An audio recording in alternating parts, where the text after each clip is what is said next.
They say integrity is what you do when no one is watching. But what happens when someone is watching? And that someone owns half of Seoul's underworld. Elizabeth Okafor learned the answer on a Tuesday morning in June, standing in the gleaming lobby of the Grand Joseon Hotel, holding a briefcase that contained more money than she would earn in 3 lifetimes. 600 million won, found in a trash can, belonging to a man whose name made grown men whisper.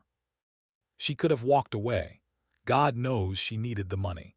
But Elizabeth's mother hadn't raised her to steal, even from trash bins, even from criminals. So she did what her mother had taught her. She found the owner. She returned what wasn't hers. Park Eun-ho didn't thank her. He didn't reward her.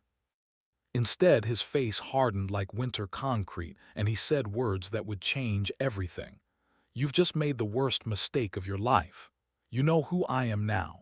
You know where this money came from. I can't let you walk away. But to understand how it got here, we need to go back to when it all started. Before we continue, I want to welcome you to Seoul Syndicate Romance.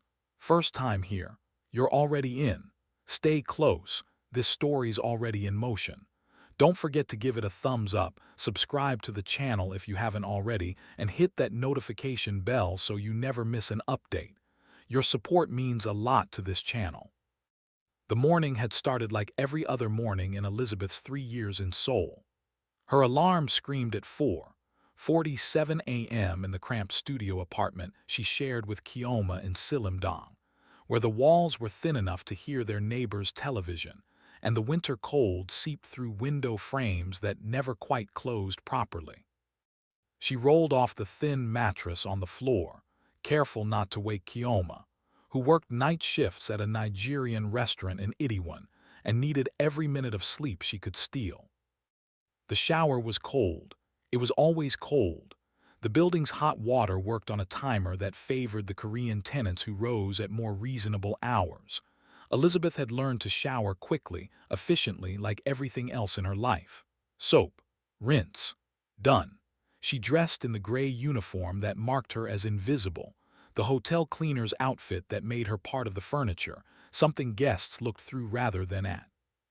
By 5:43 a.m., she was on the first subway train of the morning, squeezed between early shift factory workers and bleary-eyed students. Seoul never truly slept, but these hours belonged to people like her, the infrastructure that kept the city running while the wealthy still dreamed in their temperature-controlled bedrooms. She arrived at the Grand Joseon Hotel at 6:28 a.m., 2 minutes before her shift officially started. Min Seo, the head housekeeper, noticed. She always noticed. The older woman's face remained impassive, but she gave Elizabeth the slightest nod, the closest thing to praise she ever offered. Presidential suite on the 43rd floor, Min Seo said, handing Elizabeth the keycard. Guests checked out at 4 a.m. Rush cleaning, VIP arriving at noon. Elizabeth took the card, nodding the weight of it. The presidential suite. It meant extra work but also privacy. No guests to navigate around, no awkward encounters where she had to make herself even smaller, even less visible than usual. She gathered her cart, fresh linens, cleaning supplies, vacuum, and headed to the service elevator. The 43rd floor was silent in the way only expensive spaces could be silent. Thick carpets swallowed footsteps. Triple-paned windows kept the city's roar at bay. Elizabeth let herself into the suite and paused, as she always did, to marvel at the space. Floor-to-ceiling windows overlooked the Han River.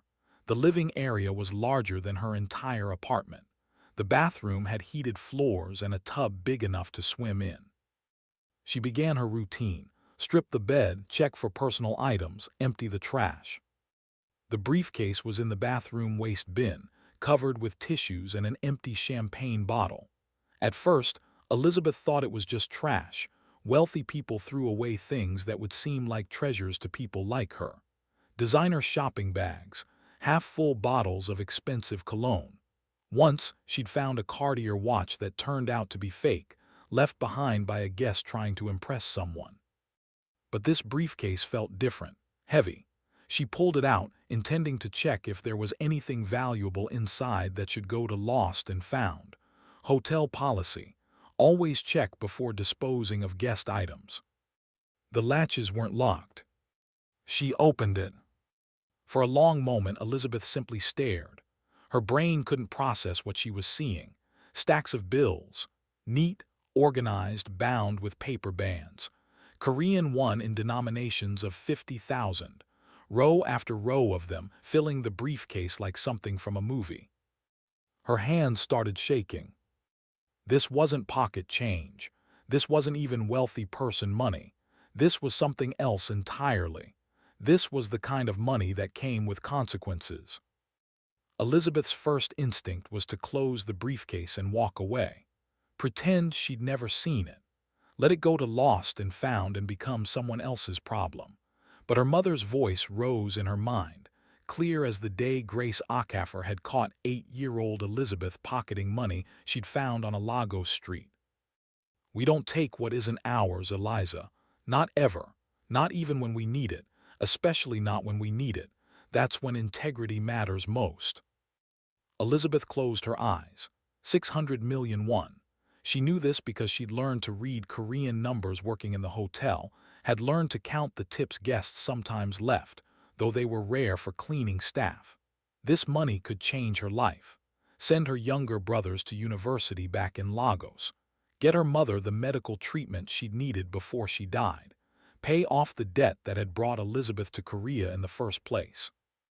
But it wasn't hers. She stood there for a full 3 minutes, holding the briefcase, feeling its weight. Then she made a decision that would reshape her entire existence. She closed the briefcase, latched it, and instead of continuing her cleaning, she went looking for answers. The guest registry for the presidential suite wasn't accessible to cleaning staff, but Mr. Kim, the elderly building manager who'd always treated Elizabeth with unexpected kindness, was willing to bend rules for her. He'd helped her before, translating confusing mail, explaining Korean customs she didn't understand, treating her like a person instead of a service automaton. "Mr. Kim," she said, finding him in the basement maintenance office, "I found something in the presidential suite, something important. I need to know who was staying there." Mr. Kim's expression shifted from friendly to concerned. "Elizabeth SSI, if you found something valuable, take it to lost and found. That's protocol." "It's more complicated than that." She hesitated. "Please, I need to return it directly to the owner. It's important." Something in her voice must have convinced him. Mr. Kim sighed, pulling up the computer system with arthritic fingers. The suite was booked under a corporate account, Dehan Holdings, but the actual guest— He squinted at the screen, then his face went pale. "Elizabeth SSI, you should really just take whatever you found to lost and found." "Who was it?" "Someone you don't want to meet." "Mr. Kim, please." The old man looked at her for a long moment. Then he wrote something on a piece of paper and slid it across the desk. A name, an address, and a warning: "Be careful. Park Eun-ho is not a man who likes surprises." Elizabeth had never heard the name before, but she watched Mr. Kim's hands tremble as he wrote it, and that told her everything she needed to know. She finished her shift in a daze, going through the motions of cleaning while the briefcase sat locked in her staff locker, burning a hole in her consciousness. Kioma was awake when she got home, cooking jollof rice in their tiny kitchen. "You look like you've seen a ghost," Kioma said. "Bad day." "I found something at work," Elizabeth said. "A lot of money in the trash." Kioma's wooden spoon stopped mid-stir. "How much money?" 600 million won. The spoon clattered into the pot. "Lizzie, tell me you kept it. Please tell me you kept it." "I'm going to return it." "Are you insane?" Kioma grabbed her shoulders. That's more than we'd make in 10 years. That's life-changing money. That's go home and never work again money." "It's not mine, Kai." "It was in the trash. Trash is public property. It belongs to someone, a businessman named Park Eun-ho." The color drained from Kioma's face. "No, Lizzie, no, not him. You know him. Everyone knows him, or knows of him. The restaurant owner warned all of us. If anyone from Dehan Holdings comes in, we treat them like royalty and we don't ask questions. They're connected, Lizzie. Gangsters. The kind of people who make other people disappear. Elizabeth felt ice in her stomach. All the more reason to return what's his. All the more reason to run. Kioma's grip tightened. Take the money. We leave Seoul tonight. Go to Busan, or better yet, get on a plane back to Lagos. They won't find us. Because my mother didn't raise a thief. The address Mr. Kim had given Elizabeth led to a building in Gangnam that didn't look like a den of criminals. It was sleek glass and steel, the kind of corporate tower that housed tech startups and international law firms. The lobby had marble floors and a waterfall feature. Young professionals in expensive suits hurried through revolving doors, coffee cups in hand, absorbed in their phones. Elizabeth stood across the street for 20 minutes, clutching the briefcase, trying to gather courage. She changed out of her cleaning uniform into the nicest clothes she owned. A simple navy dress she'd bought second-hand, shoes she'd resoled 3 times. She wanted to look respectable, dignified, like someone who deserved to be taken seriously, even if she was returning money most people would have kept. The lesson her mother had taught her echoed. When you walk into a room where you don't belong, hold your head high. Your worth isn't determined by the room, it's determined by your character. Elizabeth crossed the street. The security guard at the front desk looked her up and down with barely concealed disdain. Can I help you? I'm here to see Park Eun-ho. Do you have an appointment? No, but I have something that belongs to him, something important. The guard's expression shifted from dismissive to suspicious. What kind of something? Elizabeth lifted the briefcase slightly. Something he'll want back. The guard made a phone call, speaking in rapid Korean too quick for Elizabeth to follow. His eyes kept darting to her, then to the briefcase, then back to her face. Finally, he hung up and said, 23rd floor. Someone will meet you at the elevator. The elevator ride felt like descending into deep water. Elizabeth's ears popped. Her heart hammered against her ribs. She prayed silently, the same prayer her mother had taught her. Lord, give me strength to do what's right, even when it's hard, especially when it's hard. The elevator doors opened to reveal a man in a dark suit waiting for her. He was younger than she expected, maybe mid-30s, with sharp eyes that assessed her in seconds. You're the cleaner. My name is Elizabeth Okafor. Lee Tae-jin, I'm Mr. Park's assistant. He gestured down a corridor lined with frosted glass offices. This way. They walked in silence. Elizabeth noticed details. Security cameras in every corner, doors that required keycard access, the faint smell of expensive cologne and leather. This wasn't just a business. It was a fortress. Tae-jin stopped at a door at the end of the hallway. Mr. Park is very particular about his time. Say what you need to say and leave. He opened the door. The office was vast, minimalist, dominated by windows that offered a panoramic view of Seoul. Behind a glass desk sat Park Eun-ho, and Elizabeth's first thought was that he looked nothing like a gangster. He was handsome in the way Korean actors were handsome, sharp jawline, perfectly styled hair, a suit that probably cost more than 6 months of her rent. He was on the phone, speaking in rapid Korean, and he held up one finger without looking at her. Wait. Elizabeth waited. She studied him while he talked.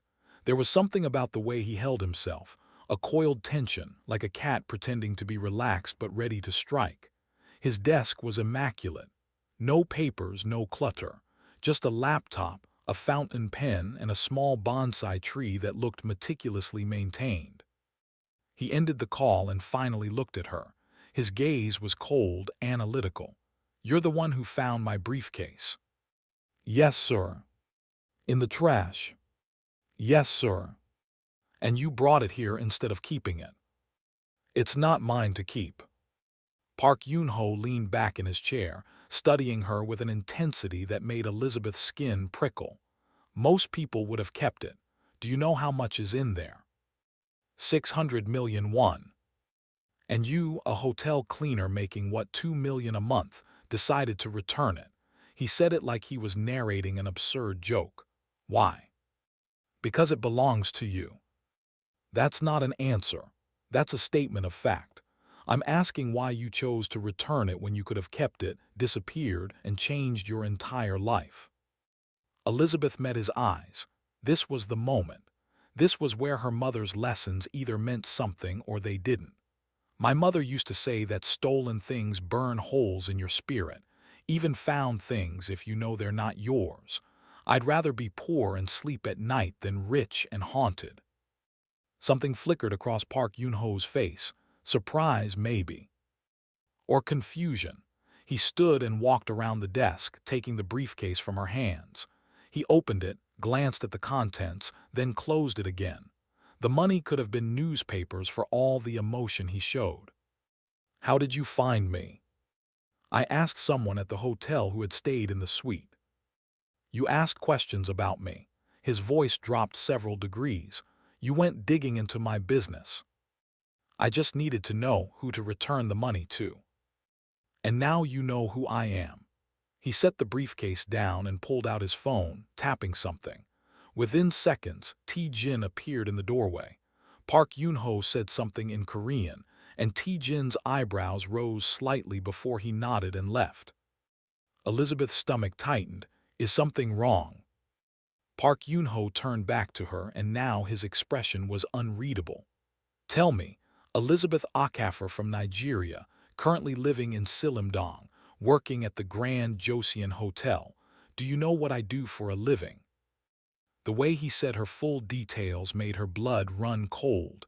He'd looked her up, already knew everything about her. I heard you're a businessman. That's a polite way of putting it.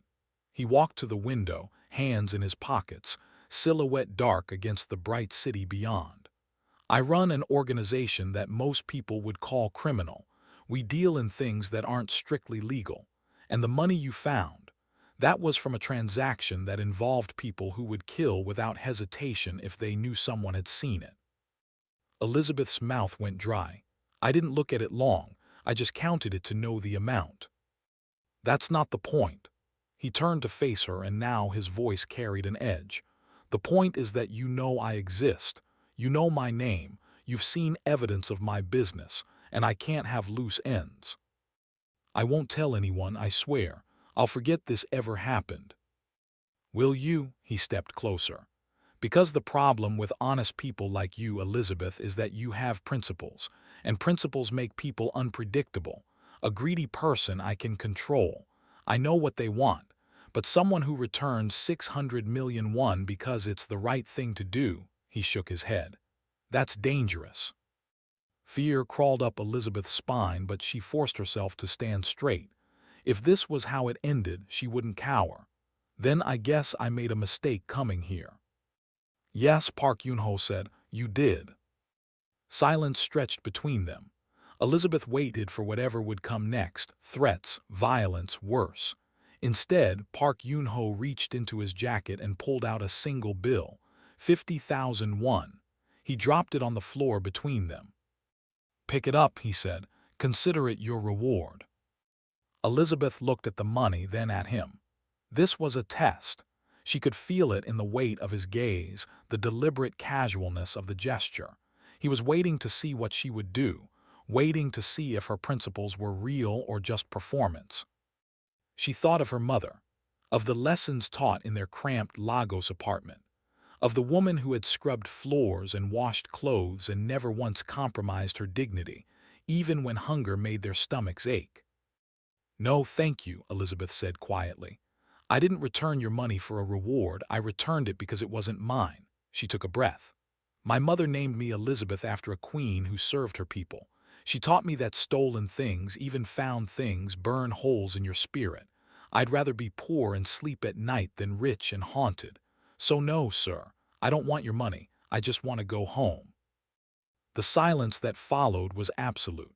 Park Eun-ho stared at her like she'd spoken in a language he'd forgotten existed. The 50,000 won note lay on the floor between them, ignored. Then he did something Elizabeth didn't expect. He laughed. It wasn't a warm laugh.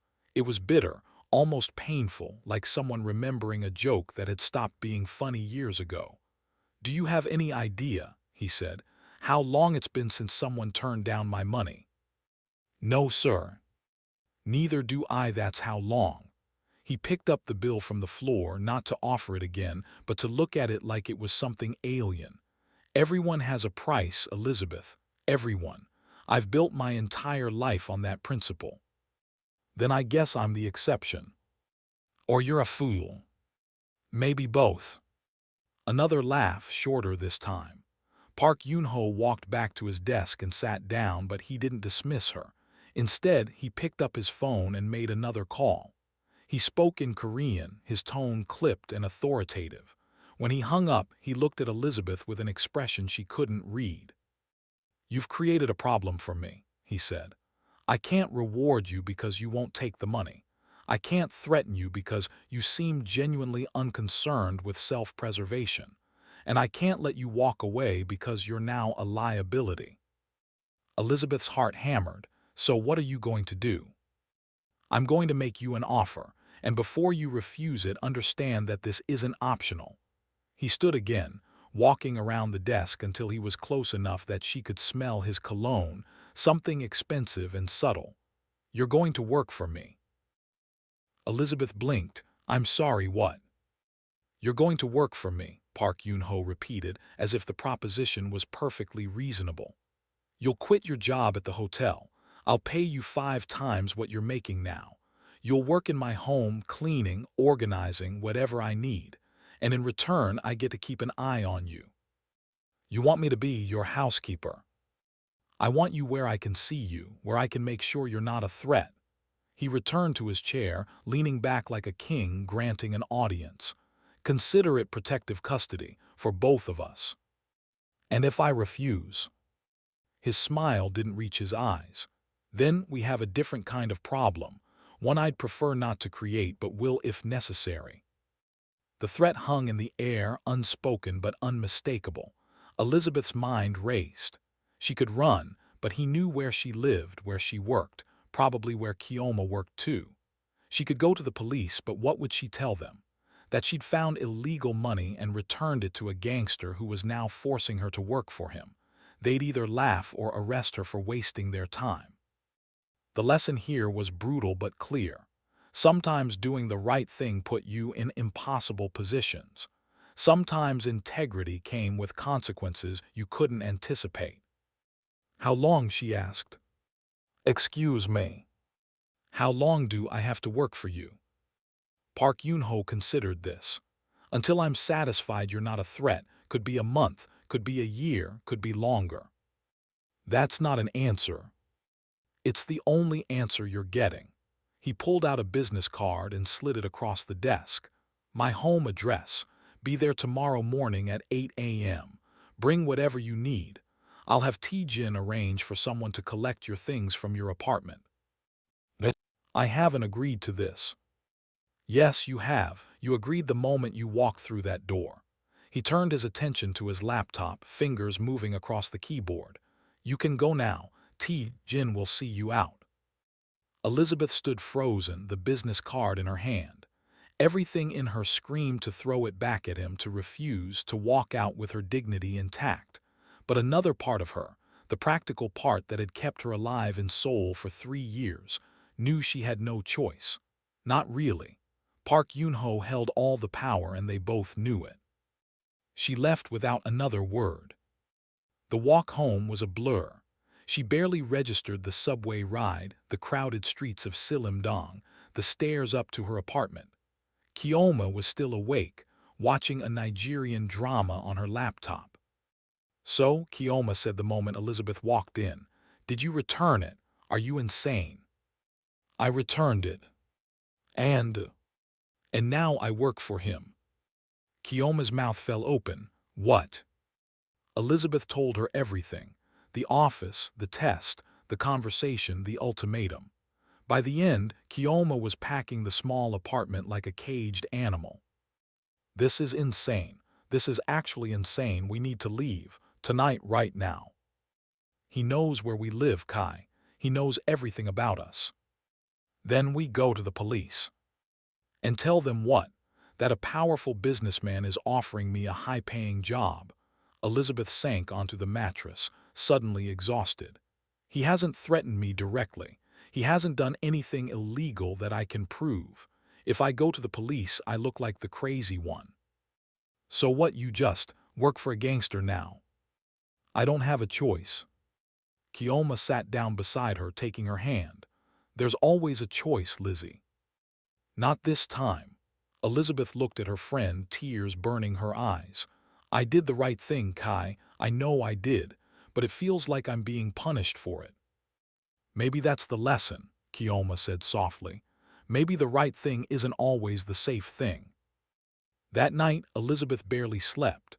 She lay on the thin mattress, staring at the ceiling, listening to the sounds of the city beyond their window. She thought about her mother, about the lessons that had shaped her, about whether Grace Acaffer would be proud or disappointed in this outcome. At dawn, she packed a bag. Not much: clothes, toiletries, a photo of her mother. The business card with Park Eun-ho's address felt like it weighed 1,000 pounds in her pocket. Are you sure about this? Kioma asked as Elizabeth prepared to leave. No, but I'm doing it anyway. The address led to a neighborhood Elizabeth had never visited, the kind where houses had gates and security cameras, where the streets were clean and tree-lined, where wealth whispered instead of shouted. Park Eun-ho's house was modern, all glass and clean lines, with a garden that looked professionally maintained. Tae-jin met her at the gate. You're early. I prefer punctuality. He almost smiled, almost. Mr. Park is in his study. I'll show you around first. The house was beautiful in the way museums were beautiful, impressive but cold. Minimalist furniture, expensive art on the walls, everything in its place. Tae-jin showed her the kitchen, the living areas, the guest rooms. Then he paused at a closed door. That's Mr. Park's personal quarters. You don't enter unless he specifically asks. Same with his study. Everywhere else is fair game for cleaning. Understood. One more thing. Tae-jin's expression hardened. Don't mistake kindness for weakness. Mr. Park is complicated, but he's also dangerous. If you're smart, you'll keep your head down, do your job, and not ask questions. I wasn't planning to. Good, he gestured toward the back of the house. There's a room off the kitchen. It's yours. Get settled, then come find me. I'll explain your duties. Elizabeth's room was small but clean, with a window overlooking the garden. It had a bed, a dresser, a small bathroom. It was nicer than the apartment she shared with Kioma. That fact sat uncomfortably in her chest. She unpacked her few belongings, then stood at the window, looking out at the manicured lawn, the koi pond, the carefully pruned trees. This was her life now. A gilded cage maybe, but a cage nonetheless.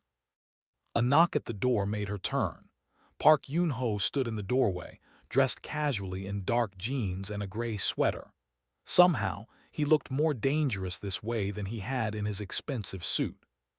You came, he said. Did I have a choice? No. He stepped into the room, looking around with barely concealed curiosity. I've been thinking about what you said yesterday, about your mother, about integrity. Elizabeth said nothing, waiting. I had a mother too, Park Eun-ho continued. She died when I was 15. Before she died, she used to say something similar to what yours apparently said. Something about character being what you do when no one's watching. He met Elizabeth's eyes. I stopped believing that a long time ago. That's sad. That's realistic. He turned to leave, then paused at the door. I'm not a good man, Elizabeth. I want you to understand that. I've done things that would horrify you. I will continue to do those things. But I'm curious about something.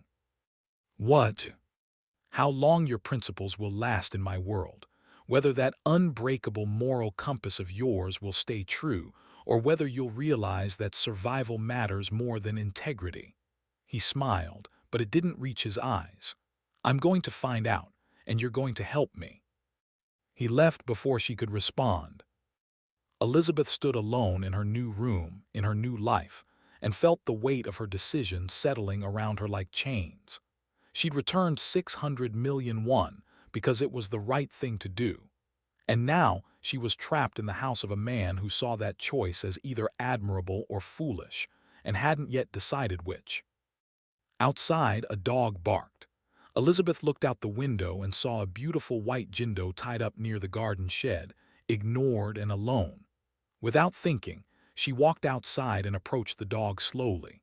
He growled at first, defensive, but Elizabeth knelt down and spoke softly in Igbo, the same soothing sounds her mother had used with stray dogs in Lagos. The dog's tail began to wag, hesitant but hopeful. "You don't have a name, do you?" Elizabeth whispered, reaching out slowly until her fingers touched his soft fur. "Nobody pays attention to you, you're just here. I know how that feels." The dog licked her hand. From an upstairs window, Park Eun-ho watched this interaction with an expression that might have been confusion or might have been something else entirely. He'd bought the dog on impulse 6 months ago, then realized he didn't have time for it, didn't have the capacity to care for another living thing. It had become just another possession, expensive and ignored. But this woman, this cleaner who'd returned a fortune and walked into danger with her head high, was kneeling in his garden, speaking to his forgotten dog like it mattered. Park Eun-ho turned away from the window, troubled by something he couldn't name. He'd brought Elizabeth here to keep her close, to ensure she wasn't a threat. But watching her now, seeing the way she offered kindness to something as insignificant as a neglected animal, he wondered if maybe the threat wasn't what she knew about his business. Maybe the threat was what she knew about being human, a lesson he'd forgotten so long ago, he couldn't remember what it felt like. And maybe, just maybe, that was the most dangerous thing of all.